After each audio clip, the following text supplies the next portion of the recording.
Hello, ladies and gentlemen. This is Princess Strong Style 9v2, and I'm back with Match Review Episode 5.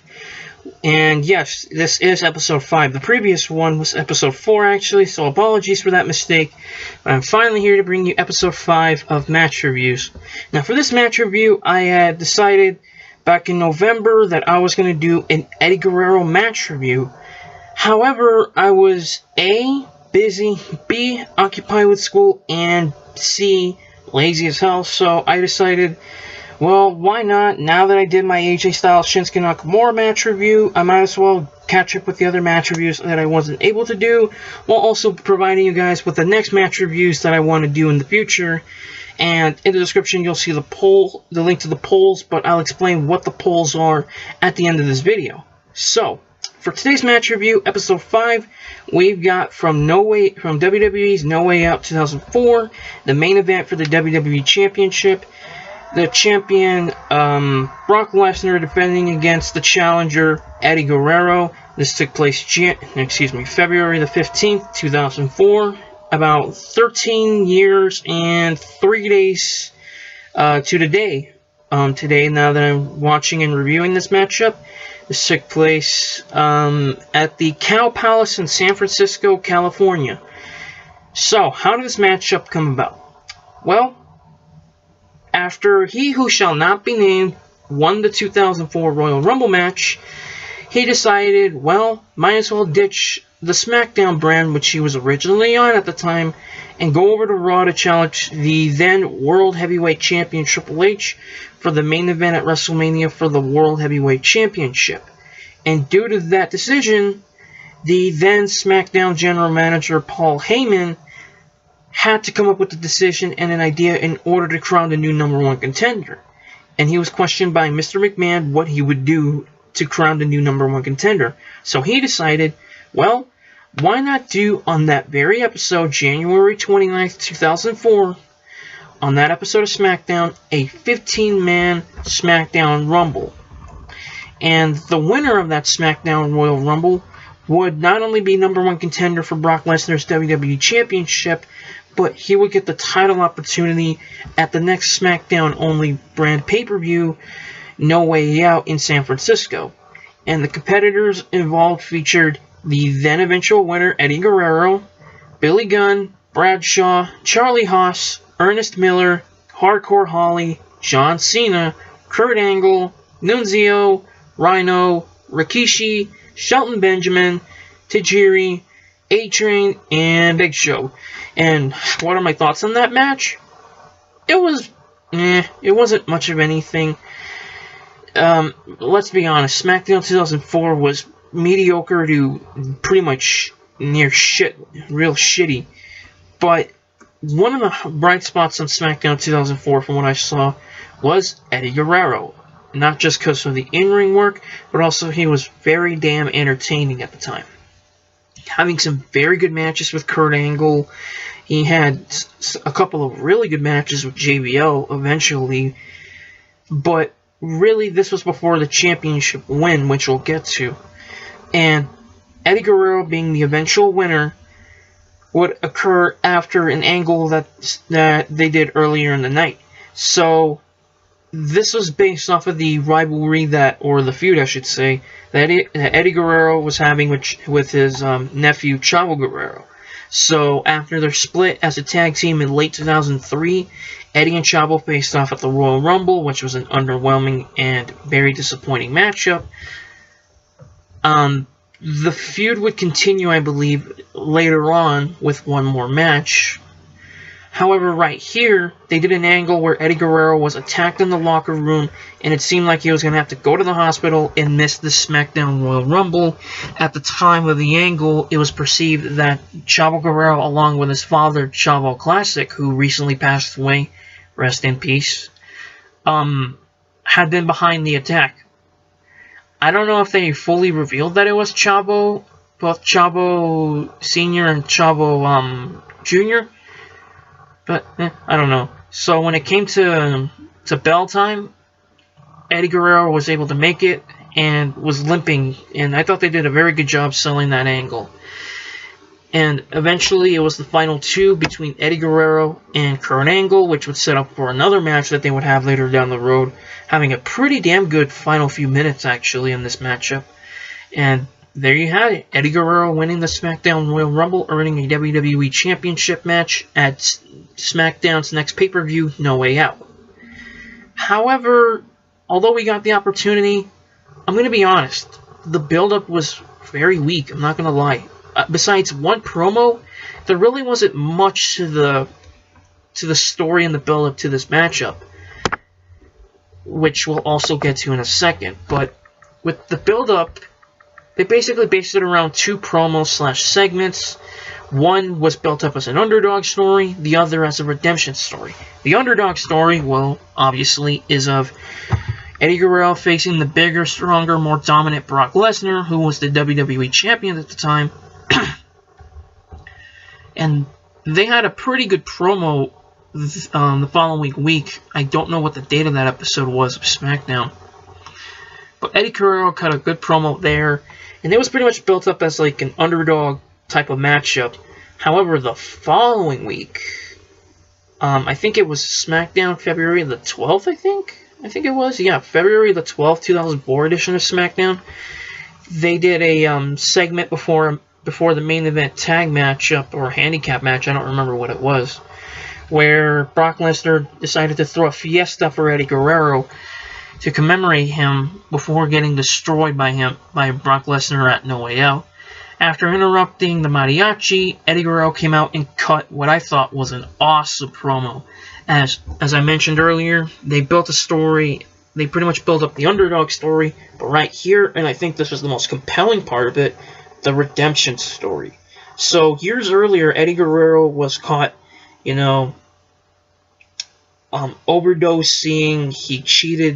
He cheated death and stealing life, I believe it was, where he was found in Minneapolis, Minnesota, ODing, I think it was, or something like that. And because of his addiction, he got fired. And that was until 2002 when he went to the Independents and actually cleaned his act up for good after all the years of drinking and all the drugs that he took. And yeah, that was a really nice redemption story. And right here, Eddie Guerrero cut an awesome promo discussing how his new addiction was pro wrestling and how the high that he got from the fans was just so much more powerful than the drugs that he was taking. I'll put a link to the promo in the description box below, but man, that was an awesome promo. Definitely check it out if you guys haven't seen it. So we get to the matchup, but however, before we talk about the actual match, one thing I have to mention is this, and that is that with the brand split, you have your unpredictability about what's going to happen in WrestleMania, as at the time, the brand split was actually taken seriously, unlike, maybe in the last, maybe you can even argue this current brand split, and then later on after, 2009, 2010, where everybody just went to every show and the brand split was non-existent. However, here they took it seriously as they were building up, not just for this matchup, but they were building up for a potential big match between Brock Lesnar and Goldberg at WrestleMania 20. And a lot of people were perceiving that that was not going to be for the championship, because Goldberg, I don't know which news broke, either Goldberg or Lesnar not resigning was breaking around at the time first, before the actual Mania Clash. We all know what happened there, but right here they were building up to a matchup as at the Royal Rumble, and I believe even at Survivor Series 2003, they had a couple of interactions, including where Brock Lesnar had costed Goldberg the Royal Rumble match in order to headline WrestleMania 20 for the championship after an interview that they did backstage at the Royal Rumble. So because of that, we knew right away right there that there was going to be another interaction between the two here on the pay-per-view. And how did that happen? Well, what would one little rattlesnake do in order to cause up some real big heat? Well, why not give Goldberg a front row ticket to go to No Way Out 2004 to watch Brock Lesnar defend the title against Eddie Guerrero? So yeah, there was that. And they would pretty much use that, along with other pieces that would happen on the very night itself of No Way Out, to build up to the big pay-per-view match between Brock and Goldberg. But however, earlier in the event, No Way Out 2004, Goldberg was escorted out of the building, I believe it was, and he was arrested. I didn't see the full angle or the segment that they did earlier in the night, but they still escorted Goldberg out of the building. And we get to the matchup between Eddie Guerrero and Brock Lesnar. You've got redemption story and an underdog story built up very nicely, and it's very intriguing, as you could say both stories were built up within the actual match itself, because let's be honest, Brock was not good on the mic. And I'll admit, he's kind of entertaining here and there, whether, you know, on purpose or by accident, but let's be honest, Brock Lesnar was more entertaining in the ring. And not only was he entertaining in the ring here on this night, but he helped, along with Eddie Guerrero, make this match so damn compelling. My God. This match is a masterpiece in wrestling for so many reasons. Number one, the wrestling was awesome, obviously. However, it was based off of the storytelling that both guys brought to the table. Brock Lesnar dominating, Eddie Guerrero having to find certain ways to beat down Lesnar and to gain the advantage. Most notably, having to use psychology in order to work, in that psychology being working on Lesnar's left knee, as he damaged it earlier in the match, and how he would have to use that to make sure that Brock didn't use much of his power, although no matter what, Lesnar still had the power advantage, and in order to beat Eddie. And my God, it's really difficult to describe this match without having to spoil everything. But not only that, but it's hard to describe how they formatted this match together, as I thought, like I said, it was a masterpiece. Because you had the great wrestling, but the great wrestling was fully overshadowed mainly by the amazing storytelling and psychology which supported that. And Eddie Guerrero just worked his ass off on this night. Lesnar was his great usual self as like the power guy, just beating the hell out of Eddie and using some technical amateur moves such as rolling Eddie, you know, like putting a Eddie. What was that move? I think he used like a bear, not a bear hug, but like a leg scissors or something like that. I don't know what it's called, but use certain amateur moves and submission moves in order to keep Eddie down and to slow him down, working on the midsection, so on and so forth. Great stuff there. But Eddie Guerrero, my God, his performance was amazing on this night. And I have to give also credit to Taz and Michael Cole. People always give Michael Cole shit as a commentator, but for me personally, I always thought he was actually pretty good, as he would, you know, he would add his own taste when it comes to, you know, making the drama, like building up the drama and the suspense, while also commentating on the significance of the technical work, the psychology, the storytelling, and just build it up. He has like the WWE flavor, but he also made sure to call certain moves in the match and to make sure that the match was built up properly. Taz, what I liked about their combination, about the two working together on commentary, is also the fact that Taz has a lot of experience, as he was a former wrestler, and he would build up Brock Lesnar in this matchup as a powerful beast, and it was really difficult to gain an advantage on him, not just from a power standpoint, but also from the standpoint of like speed and agility, as Brock was established with having such freakish strength.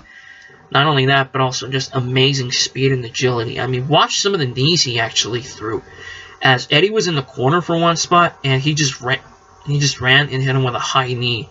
And then he did it again later on in the matchup, but would miss and fall over the top rope. So they definitely did a great job, you know, keeping the match together in terms of, you know, translating the story and the psychology and the technical work off of the work Eddie and Brock were putting together in the ring, and translating it to television to the audience. I think that's pretty much what you got to do when it comes to commentary. And like I said, Eddie and Brock just worked so great together.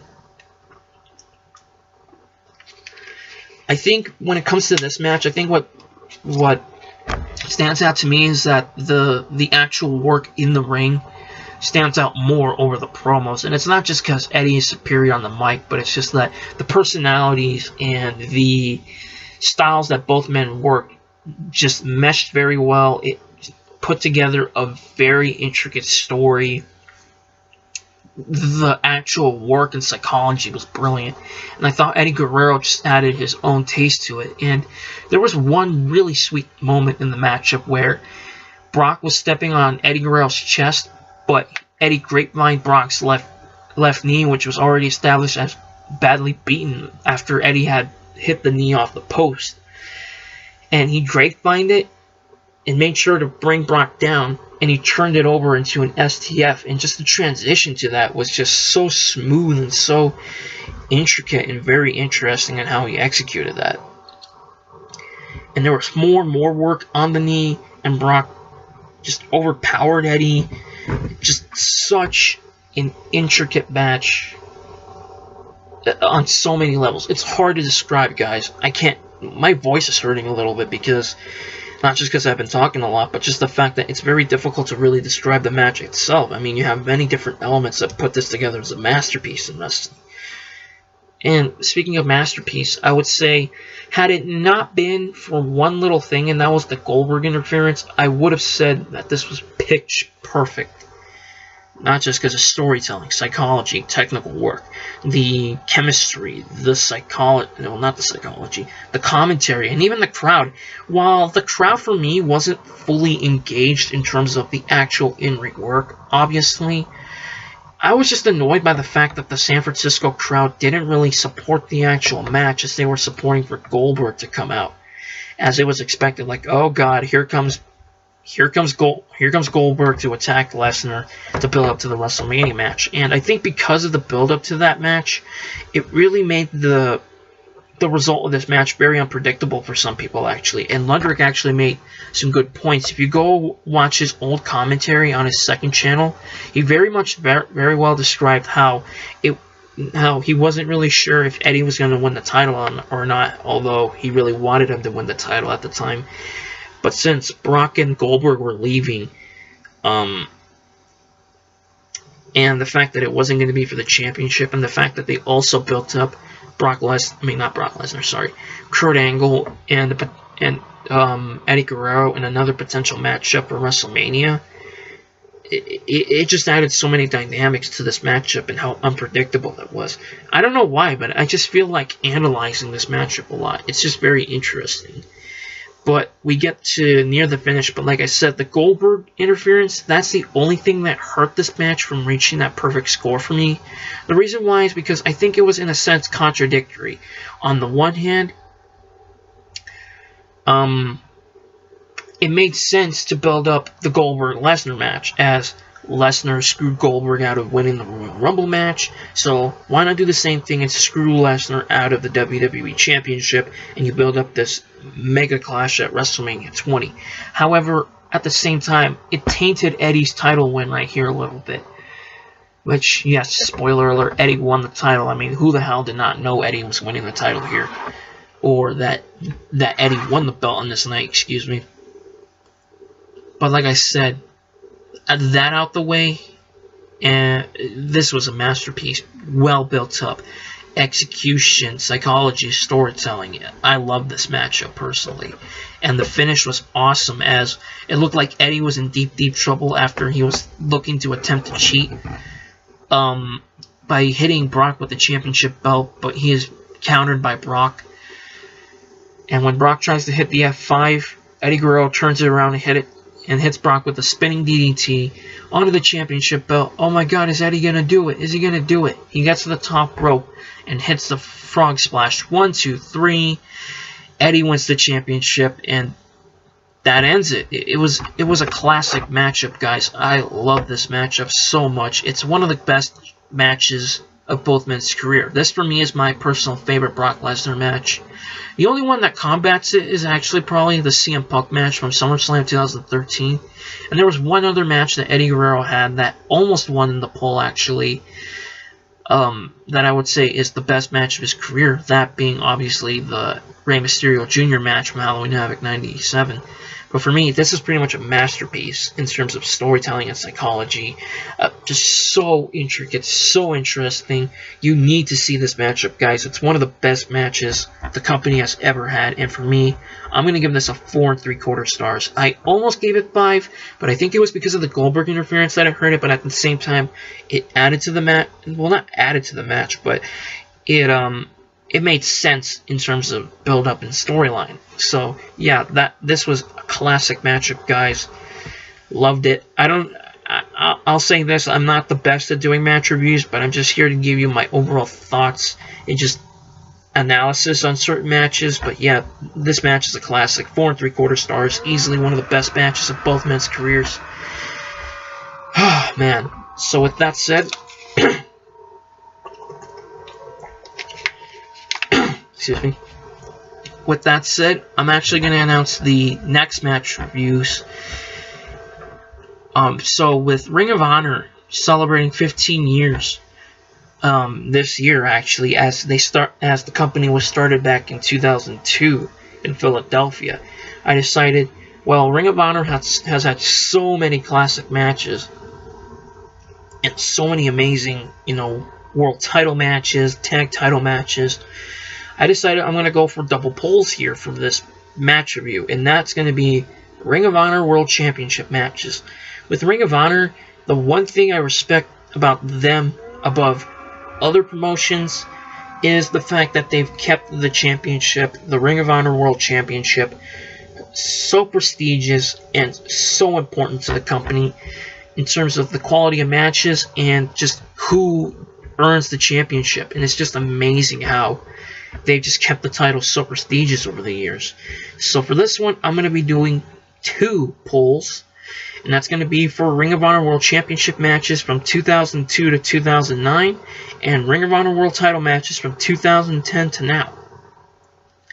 And I actually gave you guys 10 matches to choose from each poll, from both polls actually, for me to watch and review prior to the Ring of Honor's 15th anniversary show taking place in Las Vegas this upcoming March. So pretty much about 2 weeks, and I think I'm gonna try to watch and review the winner of these polls around next week, if not in a couple of weeks. So I don't know how long I'll keep the polls up, but let me shut up and give you the options. So for the 2002 to 2009 poll, your options are Low-Key versus Christopher Daniels versus Doug Williams versus Spanky, the Iron Man match to crown the first ever Ring of Honor World Champion at Crowning a Champion, Samoa Joe versus CM Punk from Joe vs. Punk 2 in Chicago, Austin Aries versus CM Punk from Death Before Dishonor 3, the famous match where Punk won the belt, spoiler alert, and would mark the beginning of the Summer of Punk. Bryan Danielson versus Roderick Strong from Vendetta in Chicago. Bryan Danielson versus Nigel McGuinness in the unification match for not only the Ring of Honor World title, but for the Ring of Honor Pure Championship in England. Ring of Honor's first show in the United Kingdom from Unified. Bryan Danielson versus Kenta from Glory by Honor 5 Night 2. Takeshi Morishima versus Bryan Danielson from Manhattan Mayhem 2. Nigel McGuinness versus Austin Aries from Rising Above 2007. Nigel McGuinness versus Tyler Black from Take No Prisoners 2008.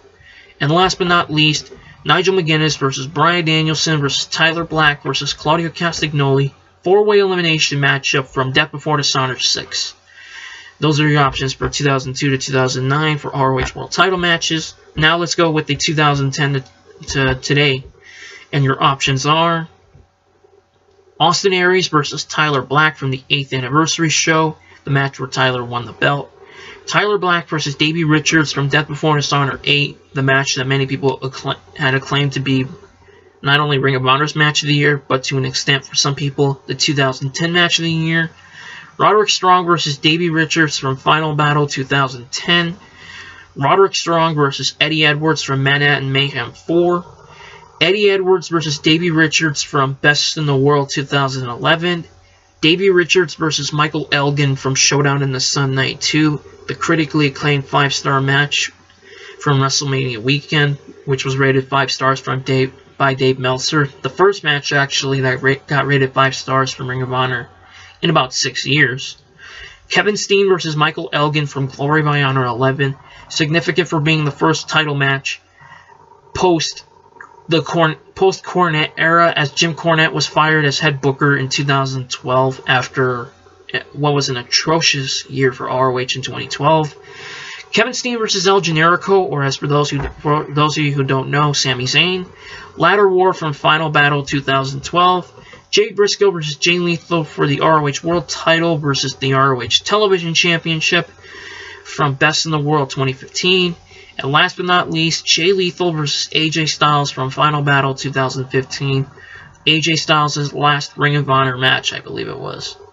So yeah, there are your options, guys. Hopefully you enjoy. Vote in the polls in the description box below. Let me know which matches I should review next for future polls after I finish the Ring of Honor stuff. Hopefully you guys enjoyed. Like, comment, subscribe. Click that sumbitch notification bell. And until the next video, peace.